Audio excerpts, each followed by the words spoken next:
All right. Some more takeaways. I want some nasty. Are we having fun yet? All right, cool. So the San Antonio Spurs just finished their second game in preseason, and it was it was a lot to behold. It was quite a bit that I actually liked from this game, believe it or not. So we're definitely going to talk about that. We'll go from player to player, and I'll just tell you my overall thoughts and how they looked this game. But before we do that, really quick, if you guys want to support clanthemerchfan.com, link in the description. If there's anything that you like, please grab it, man. Just go on to the website and see if there's anything that you might want to grab. If there's no shirts that you want, I also do stickers. So there's stickers on here as well. So yeah, just go check out the site. That's all I ask for. All right, so let's go ahead and look at this. So let's pull up the full box score, and let's scroll on down. All right. Okay. All right. So first and foremost, as a team, how did they do? Well, Spurs went 42% from three, which is way better than that first game. They were shooting the three way better. Overall, free throw percentage, not the best, but hey, I don't know. 18 for 26 doesn't look bad, but it's about 70%. So they could have did a little better there. And then overall field goal percentage, 44%. So let's go ahead and go from player to player, and I'll tell you how I felt about him. So KBD, all right. So we already talked about this and the fact that he doesn't have a guaranteed contract yet, him or Trey Jones. Well, I found that kind of weird. But in this game, I was pleasantly, not necessarily surprised, but I was just pleasantly pleased. I don't know. I was pleased with his performance. He's had some performances like this previously in the regular season and whatnot, but he's exactly who I thought he was. Pretty good role player. You can kind of fit him in as center sometimes. Most of the time, maybe power forward. Kind of small forward. He's a little combo in that regard. But I think as a role player, he was phenomenal. He hit one of these threes. He went 4 for 4. One of these threes was highly contested, and he still knocked it down. Really nice stroke and everything. Defensively, he did well too. Had a steal and just the eye test. He didn't really get burnt much at all, at least from what I've seen. So overall, pretty decent game from KBD. Nothing there that I was really shocked by necessarily. But I was just happy with it.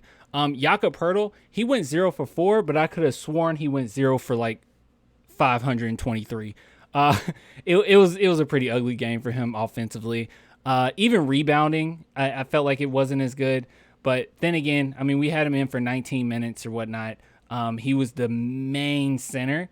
But there's somebody else I want to talk about that I feel a little down on, and we'll eventually get to that. But Jakob Poeltl, bad game offensively, fumbled the ball around quite a bit. But then again, it's preseason. I know what Jakob's capable of, especially when he's on all game. But this one just wasn't really his day. As you can see, 3 personal fouls, 3 turnovers. It just wasn't. Even the eye test, and this is my first time looking at the stats, to be honest with you, but eye test, Jakob didn't do that well. I didn't really care for his performance that much tonight, but that's fine. It's only preseason. Trey Jones, he hit a 3. It was a corner 3, I remember. Yeah, he did okay. 4 for 4 field goals, 100% field goal percentage. Not bad. He was finding the right guy, only had a turnover. Eye test tells me that he's who I thought he was. He's had better performances, obviously, in the regular season before. But this game, I don't think he did poorly at all. One thing that I found kind of not shocking is that, I guess it's kind of shocking, Pop didn't necessarily play Trey Jones at point guard the entire time, in which a lot of Spurs fans are going ahead and they're assuming that Trey Jones is going to be the point guard. I personally think he might be the backup, but Popovich actually had him running off ball quite a bit at the shooting guard position, especially when Blake Wesley was in. But yeah, so it wasn't necessarily him just running the show. But even with that, he had 4 assists. Not bad. Josh Richardson, he did Josh Richardson-like things. I don't even think I really have to harp on that. Just solid veteran overall. He was fine. It was whatever. Devin Vassell. Okay, now this is the shocker, okay? This is what I was shocked by. So Devin Vassell went 4 for 11, right? Not great. Okay, not beautiful. 1 for 6 from three. That's god awful. But I don't think the stats tell the full story with him. So eye test. Okay, I thought Devin Vassell passing ability is way better, and I noticed it the first game, but I didn't really want to like harp on it too much until I saw it this game. His passing ability is really good. Like, he has really good vision. Unfortunately, the past like couple seasons, we haven't been able to see it because the offense has just been ran through DeJounte Murray. And even when Devin Vassell came with us, it was the COVID situation, which we're still dealing with COVID. Unfortunately, it sucks. But it was the COVID situation, and it was really fresh. And obviously, he didn't get to play in the G League, and we just went ahead and played him in regular season games. And I think that while a lot of Spurs fans aren't happy with like players going to the G League, I think he would have really benefited from it. I was actually talking to Swish Hill about this as well. We didn't really get to see, like, we've seen Devin Vassell's shooting stroke. We've seen what he looks like if he's just, a shooting guard, off ball or whatnot. He's good. He's really good. And we saw it in the play-in, right? But we haven't really gotten to see Devin Vassell with the ball in his hands at all times. And it seems like Popovich was experimenting a little bit with letting Devin Vassell run point at times. And I have to say, very similar to DeMar DeRozan, I was very shocked in his passing ability. Like, it's actually genuinely good. He had quite a few dimes in there where I was like, whoa, it was some zip on that ball. So I think that's something to kind of look at. Devin Vassell already kind of has the personality of being unselfish and willing to give the ball up if need be. But he was aggressive, as you can see, shooting 11 shots. But at the same time, it's not as bad as it looks, okay? He missed some threes, but it wasn't like really terrible threes by any means. And he was passing the ball quite a bit. Got 5 assists out of it. Could have gotten more. But yeah, he really shocked me. I'm not going to lie to you guys. Isaiah Roby, he was a little rough in this game. It wasn't the best showing. A few times, defensively, he slipped up a little bit, but overall, we're expecting him to be more of a combo. This is the thing. A lot of people try to compare, and I know Popovich even said this, where he was like talking about Sohan, and then he immediately went into, but Isaiah Roby's a good player. And Spurs fans do this too. Where they kind of compare Isaiah Roby and Sohan. And I think that they are similar in the fact that they're both like super versatile. But I personally think Sohan is going to be leagues above Roby. Even though I like Roby, I think Sohan is going to be way better than him when it's all said and done. But in this game, struggled a little bit. He had a better showing the first game. But once again, just preseason. And he did okay. 6 rebounds, pretty good. 2 assists, 1 steal. He was okay. 3 turnovers, not gonna be not great. But it wasn't as apparent as Jakob's turnovers. It just, yeah. Moving on. Zach Collins. Okay, this is what I'm a little down on. Like I said earlier, that I was down on something. Zach Collins, man, I don't want to be a jerk, but he looks a tad slow. And I think that that's obviously due to his injuries and everything. But I don't know, and it's just 2 games, but I'm not as high on him as I once was, in which before I was like, oh, what if we get the Zach Collins that he was supposed to be? What if he heals fully and he's the Zach Collins that we all wished and dreamed he would be and that he was projected to be coming into the league? Or at least, could he be 80% of that? And thus far, at least in this past game, these past 2 games, it's something off. His step is a little off. He's a tad bit slow. Now, don't get me wrong. He's very doable as like a backup center, which it looks like the Spurs are going to use him as such. But man, starting center, I don't know.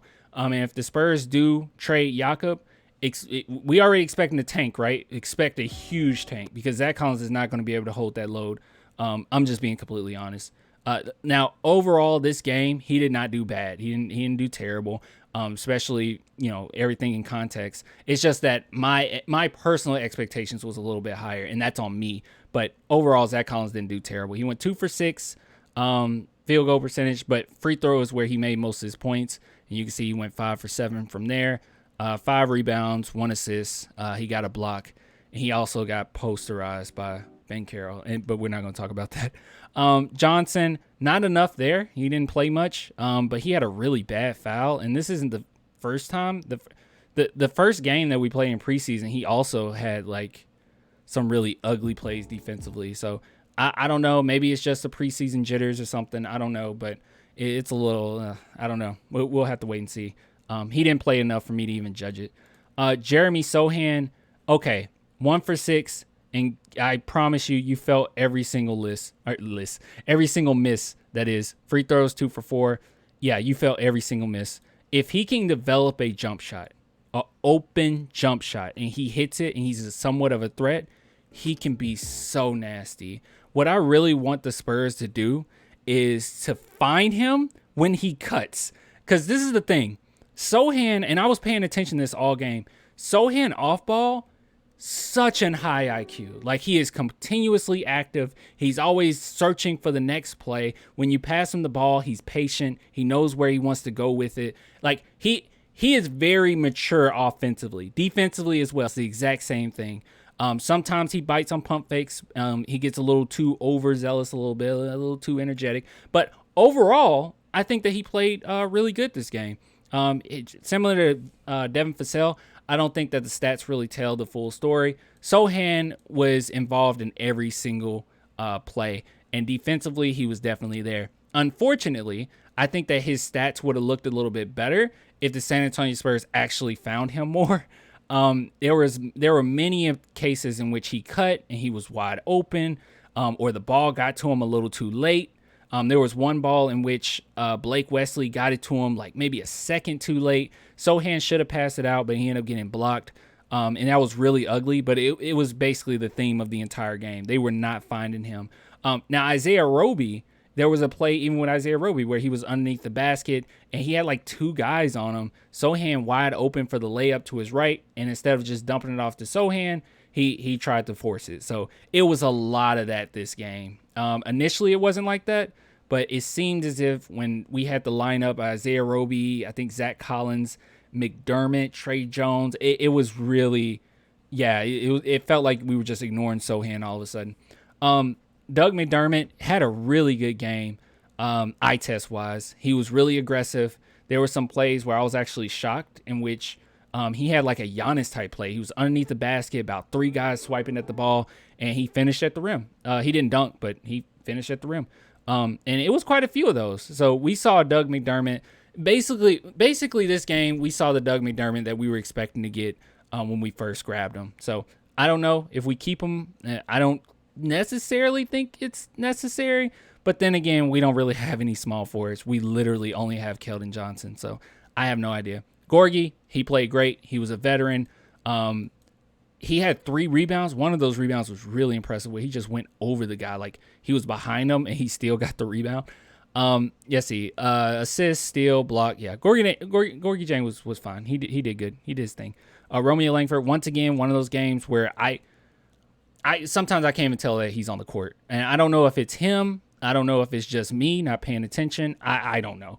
But he only played 8 minutes. Kuz did a really good job in this game for his limited amount of minutes. You can tell that he has quite a bit of experience, very crafty, and I saw a lot of that. Malachi Branham, once again, had a good game. Didn't play long, 17 minutes, but I liked him. I liked how he played. He hit 50%. Not great, but he didn't take a bunch of shots. They also didn't run him at point like they did like last game. Like, they did a couple times in this game, but not as much as last game. So obviously Pop's still trying to experiment. They're trying to see, how do these guys can function with each other. But I still like that matchup with Blake Wesley. Not matchup, but roster with Blake Wesley, Malachi, and Sohan when they're on the court together. I still like them. And another thing too, I didn't mention this, Devin Vassell. So there was one play, and this is the small stuff, okay? This is stuff I really like, and from Devin Vassell, I really like this. Sohan went for a contest, and it was a really good contest, okay? Went straight up, both hands up in the air, but the guy scored on him. I can't remember who it was that scored on him, right? But immediately, Devin Vassell went up to him and told him, at least, reading lips or whatever, good contest. Like, he went up, talked to him, said good job or whatever. And I like that. I know that seems like something small, but I just don't feel like we got to see a ton of that last season, Like, I don't feel like the team was as close as they were this upcoming season, but Devin Vassell already showing some leadership, and I absolutely loved that. That play in particular I really liked because that's the stuff that's important. Because while Sohan gave up a shot, gave up a layup, there was really nothing else he could have done. It was perfect defense. It just came down to, the player just having better offense. And I love that Vassell was the first one to talk to him and say, hey, man, good job. And Sohan's very verbal, too. I've noticed that with the guys, too. Moving on, Malachi did good. Blake Wesley, still the same concern I have. Like, his handles aren't matching his speed, and he fumbles it a lot. While he only had one turnover, I swear, guys, it felt like much more. If the refs weren't as generous with the fouls, it would have been more turnovers. But with that being said, I will say this. Blake Wesley, he's the one player from this roster that's really going to benefit if we send him to the G League. He needs some reps. He needs some reps. And this season, I think that is going to come more down to Josh Primo getting those reps that Blake Wesley would have got in the NBA, which rightfully so he should. And I think Blake Wesley need to get those reps in the G League and develop. Just as Primo did, just as a lot of the other guys did. It's just part of the process. And I think he needs it more than anybody. I would not send Malachi to the G League. I think I would be quite against that. Jordan Hall, I didn't even know he played. I'll be honest with you guys. I have no idea. He had a turnover. I should have known. I have no idea. 3 minutes though. And here we go. So Don Barlow didn't play. Keldon Johnson obviously didn't play. Wieskamp, I don't know. I don't know what happened with Wieskamp. You guys can leave a comment. I'm too lazy to look it up. I don't know what happened with Wieskamp that he didn't play. I feel like he would have benefited a little bit from playing, but I have no idea. Last game, I know it was like a stink fest for him. So I don't know, but we'll see. And obviously Josh Primo didn't play. So overall, what's my thoughts? I thought it was a pretty good second game. I know some people will look at this and say, how did you lose this game? Because the Spurs were actually in control of this entire game. But they have the exact same issue that they had last season. Just can't finish games. But then again, it's preseason. And at the end of the game, Popovich changed it up so much to the point where I believe the lineup we had was Kuz. I think maybe it was Jordan Hall out there at that time. Johnson. Like, he put in all the guys that haven't played yet. Romeo Langford was out there. So, yeah, and then they just let it slip away, obviously, because they're kind of the lesser talented group than the initial players that we had. But we're not thinking about winning games, and hopefully we're not really thinking about that during the regular season. But a lot of good takeaways, man. I was not upset whatsoever. I think the Spurs did a good job, played hard. Like I said, Devin Vassell is probably the biggest shocker for me. I was not expecting his leadership, nor was I expecting his passing ability. It is pretty good. So, anyways, but that's all I got. If you guys want to support the channel, as always, man, clanthemerchfan.com, link in the description. Thanks for all the love. I'll get with you guys later, man. Until next time, deuces.